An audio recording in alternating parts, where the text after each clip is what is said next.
వెంకటేగౌడ గారు కూడా రాజకీయాలు చేయాలని కోరుకుంటాం, తప్పేంలే. కానీ ఏదో ఒక టీవీ ఛానల్లో ఈ పార్టీకి ఆయన తప్పిస్తే ఎవరు లేదు, ఇంకా పార్టీ మునిగిపోతుంది అనేది తప్పు. రాజకీయాలు చేయాలనుకునేప్పుడు కష్ట నష్టాలు వచ్చేది సహజం. కష్టాన్ని నడుచుకునేవాడే రాజకీయ నాయకుడు. లాభాలు వస్తే నేను రాజకీయాలు చేస్తానంటే తప్పు. కష్టాన్ని ఓర్చుకునేవాడే రాజకీయ నాయకుడు. ఆ రాజకీయాన్ని నేర్చుకోమని చెప్తా ఉంటాను. పెద్దిరెడ్డి గారు కానీ, జగన్మోహన్ రెడ్డి గారు కానీ, జిల్లాలో ఉండే ఇతర రాజకీయ నాయకులు కానీ పలమనేరు కాన్స్టిట్యున్సీలో ఎంత కష్టపడ్డారు పార్టీ కోసం, నీ కోసం. ఈరోజు అందరినీ మర్చిపోయి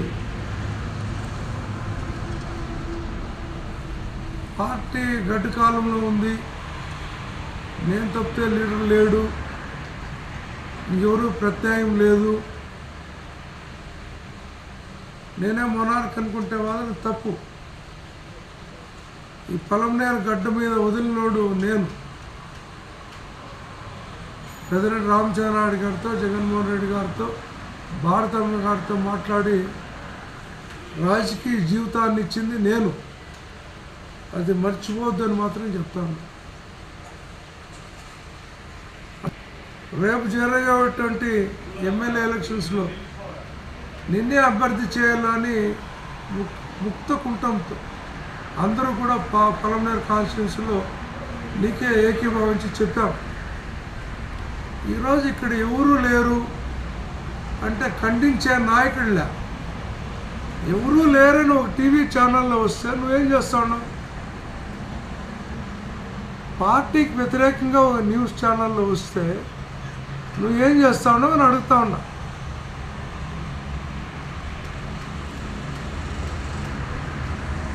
అది ఇచ్చాల్సింది పోయి రాజకీయ పబ్బం కడుక్కోవాలనుకునే తప్పు. ఈ రాష్ట్రంలో జగన్మోహన్ రెడ్డి గారు, ఈ జిల్లాలో పెద్దిరెడ్డి రామచంద్రారెడ్డి గారి తర్వాతే అందరూ కూడా రాజకీయాలు చేయాలి. పలమనేరు తాలూకాలో మనమందరము పసికూనలమే. రాజకీయం చేయాలా అంటే స్థాయికి తగినట్టు ఉండాలి, మాట్లాడాలి. అంతేగాని మన స్థాయిని మరిచి మాట్లాడేది తప్పని నేను భావిస్తాను.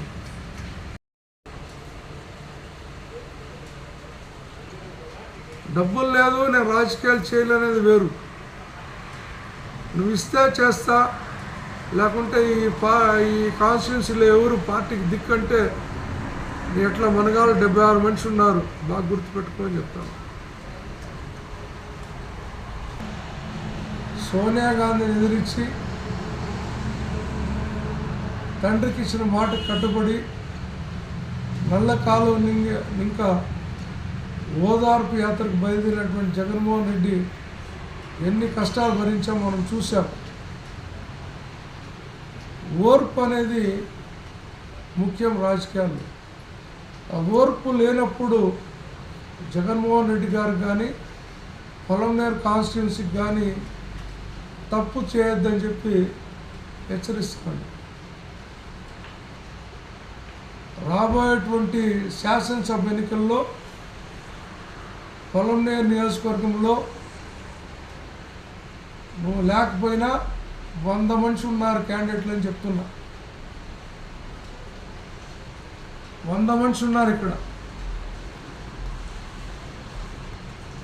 అందరూ నీ కోసం పనిచేసి, నీ గెలుపు కోసం కృషి చేసి ఈరోజు కూడా నీకే ఇవ్వాలని చెప్పి ముక్త కంఠంతో కోరితే నువ్వు నాకు మించిన తోపు లేదని పార్టీకి వ్యతిరేకంగా పోతే ఇక్కడ ఎవరు సిద్ధంగా లేరని కూడా హెచ్చరిస్తాను.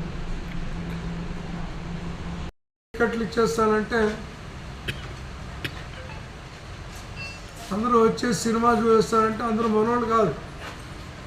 ఏదో ఈరోజు బిర్యానీ పెట్టేస్తాము వచ్చి భోంచేసిన వాళ్ళంతా మనోళ్ళు కాదు.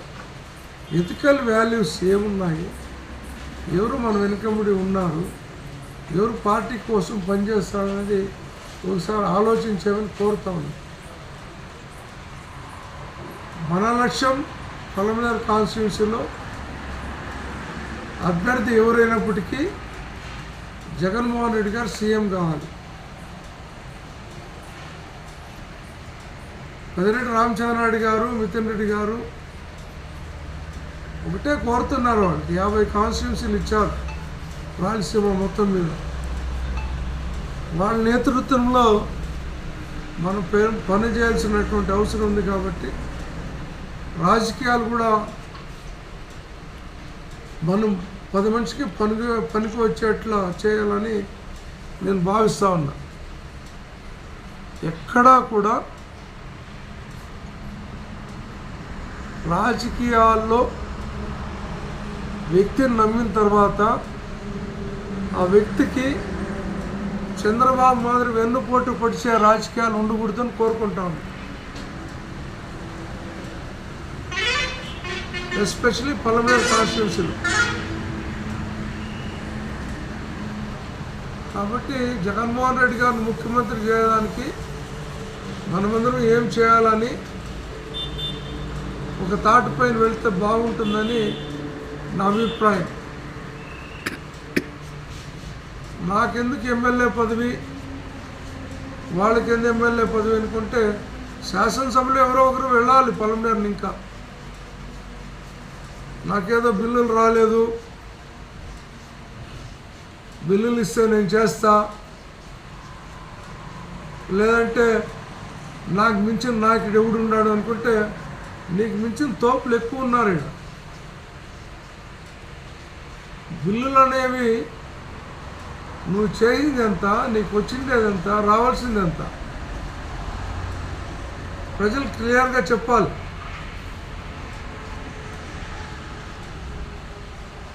ఈ రాష్ట్రంలో జగన్మోహన్ రెడ్డి గారు ముఖ్యమంత్రి అయిన తర్వాత పారదర్శకంగా అన్నీ కూడా బిల్లులు ఇస్తున్నాం. ముఖ్యమంత్రి మీద అభియోగం మోపేంత లెవెల్కి నువ్వు వెళ్ళావంటే నీ రాజకీయ పరిణితి అంతా, పరిజ్ఞానం ఉందా, బుద్ధితో మాట్లాడుతూ ఉన్నావు అని అడుగుతూ ఉన్నావు. ఈరోజు అనంతపురం ఇంకా ఇప్పుడే వచ్చాను. సిద్ధం సభ మీటింగ్ వెళ్ళి వస్తామండి. ఇక్కడ మిత్రులు భోజనం చేయాలంటే పల్లె రుచులు లాగాం. ఒకటి పలమనేరు కాన్స్టిట్యున్సీలో ఎవరు అభ్యర్థి అయినప్పటికీ వైఎస్ఆర్ కాంగ్రెస్ పార్టీకి పనిచేయాలని సిద్ధంగా ఉన్నాను.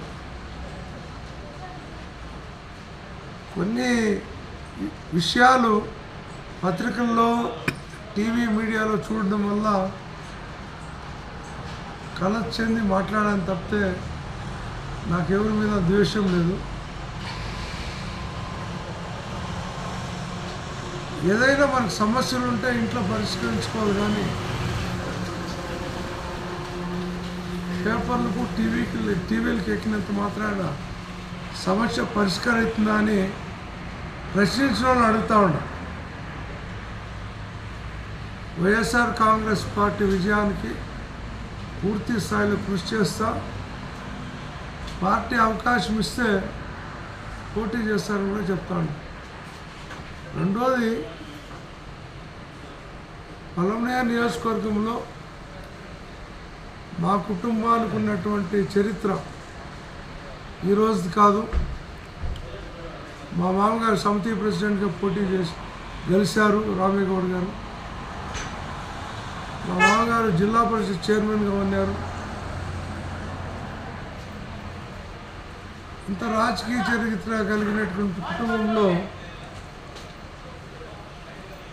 నేను నా మామ కొడుకునేటువంటి వెంకయ్య గౌడ్ని రాజకీయాలకు తీసుకురావడం జరిగింది.